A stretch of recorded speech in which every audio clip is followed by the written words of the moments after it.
I love Kyle. Kyle's one of my favorites, but I'm getting to the point of this whole, I just, oh, I can't believe I've done this to Morgan. And then Morgan's everywhere with her on every red carpet. And I mean, it's just so easy. If you didn't want this attention, they're so addicted to it. And it's the Tom Sandoval effect. I mean, it does become your life. Like unfortunately, once you go away from these reality shows, people don't care. They just don't care as much. Rinna is doing well. Some reality stars can parlay it into other things, but I But think she had a career, and not even the acting. Like, she did have the products and QVC. And I mean, I could just imagine that whatever you were making on the products, I know she was banned on QVC and blah, blah, blah. But like, whatever you're making on an actual product, if it's a real product, it's got to be more than you make from slumming around in front of the camera. was Rinna banned from QVC? Something like that. Something like that. These people know. These lovely people that are listening now. Wait, and Everyone then weigh in. she was unbanned because she famously said that she made so much money doing QVC again when she was on RHOBH that Harry doesn't have to work anymore for the first time. I believe it. She used to fly to Philadelphia, clean off the phone and the bed, and she cleaned down I don't do that. She gets to the hotel room and she wipes everything down. I'm really, believe it or not, I'm just like, I don't give a fuck. Someone else's head's like laid on this couch. Like, I mean, I'm tired.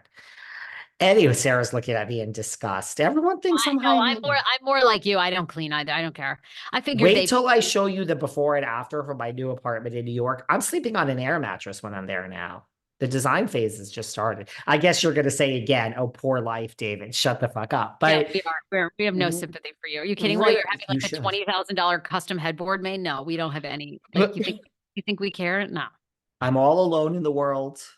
I have no Well, significant other.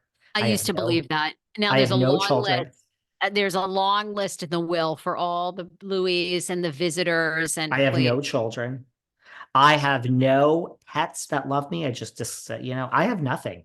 I used to think like I was going to be your guardian, like Wendy You Williams. are. You are. I'm fighting. So every time I call you, you're out with Sam and Tom and Bill and Anna. Listen to me. It's like, oh my God, now the list of conservators is enormous. I'm going to have to fight with all these Melissa people. Rivers. Melissa Rivers. I mean, give me a break. I mean, you've got so many friends and people. I don't believe it for 1 second. Listen, when I die alone, and you live a nice full life with your husband and you're at this point, it sounds like you want to have 10 kids. Every time I talk to her, the fucking number changes. 6 kids. Oh God. We're never going to see you again. We're never going to see you again. I can't wait to be a mom. I am a mom. Thank God. I have a beautiful son and I'm very grateful for him. And maybe I'll just have one more child. I don't know, but I'm ready for at least another baby. I want one more baby. And I'll have to bring in Yucatel. I'll have to bring in, I'll listen. We also have Just David. I mean, I do enjoy like just speaking to it, but we'll have to bring in Yucatel when you're Rachel Yucatel, when you're on your maternity. Trust me, Miss Yucatel, love her dearly. I speak to her every day. She would love to take your maternity leave. Well, Rachel, get ready, girl, because I could be off 3 to 4 months. I want to just savor and having another baby and being a mom. I love it so much. There's nothing more rewarding. They come in the morning. My son comes in, mommy, coffee. See, and I am sacrificing that for another Louis and a headboard. So the joke's on me. I'm a lonely person. You have a lovely offspring that will take care of you in your old age. I'm telling you, there's going to be a long line at the old folks home when you are incapacitated. And yes, for all the wrong reasons, just for a damn fucking Louis.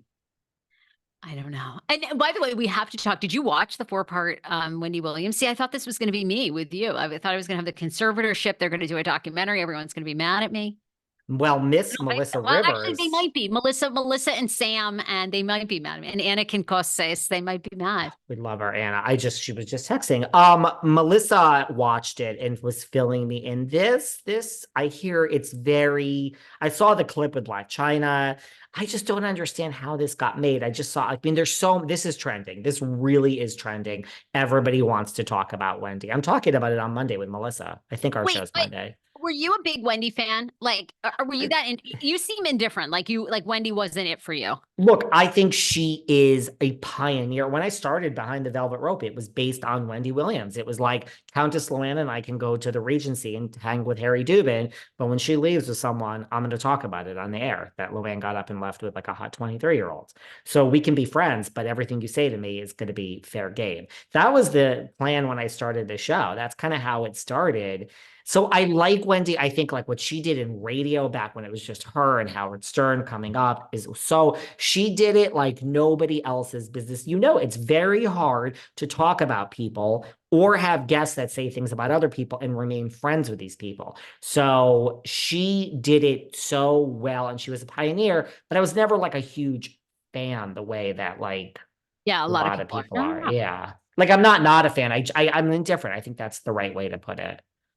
I look, You this loved that her. documentary. I do love her because to me she's like Joan Rivers. It's like you rarely come across people who truly don't give a fuck, like who will roast people and don't care and be called every name. I mean, she's been called homophobic, transphobic, racial, xenophobic. She's been called and she just would get back in that chair. How you doing? Like I just love like I love when people do not care. Does the documentary go into That that? Like all the hate she got and everything? well, I thought the documentary was much better. A lot of people feel like, why are they doing this? Why are they following around a woman who has a form of dementia induced by being an alcoholic? You're really watching an alcoholic, really. And anyone that's had a family member that's truly a horrible alcoholic, you see it in her. But I actually thought the documentary was much deeper because I think it makes you think about a lot of things. To your point about being alone, I mean, their argument is a little bit like all she wanted to do was be famous, and she got it, but at what cost? At what price? And I mean, it's sad to see somebody with alcoholism. She's so in love with her son, but she's almost like disconnected from her son in a way. That's sad. Still confused about how, although I really want to do some research because I want to avoid this. What's scary is how can the state appoint a guardian that's not your relative? Yeah, how did that happen? Really? Well, I can't quite equate it, except for supposedly the alarms were sounded because all her money is at Wells Fargo Bank. So therapists, doctors, it sounds like gave a report, and it was tripped off by her son charging $100,000 on her credit cards. Well, to me, unless she reported that as fraud, or maybe somebody in her inner circle, I mean, who cares, right? It's her son. He wants to that's an internal matter. So the And son was just after the money. well, he says no, that which I believe, I actually thought he was very sweet, incredible. He says, no, my mother, this is my mother's money. She told me I could spend it, and use her credit card the way I want him. But someone sounded the alarm, said basically he's doing fraud. These are all I don't know. I mean, And it had guess to be why they someone sounded the in her alarm? inner circle. And then Wells Fargo steps in and goes, well, we believe that family is stealing from her. So we're going to report it to the state and everything. Anyhow, from a series of events. And then she gets appointed this stranger who's one of these legal guardians. It's very scary. And does that person take the money? Because let me tell you something, the root of all They're evil. getting paid a Yeah, of lot. course, of course, of course. It's Course. all about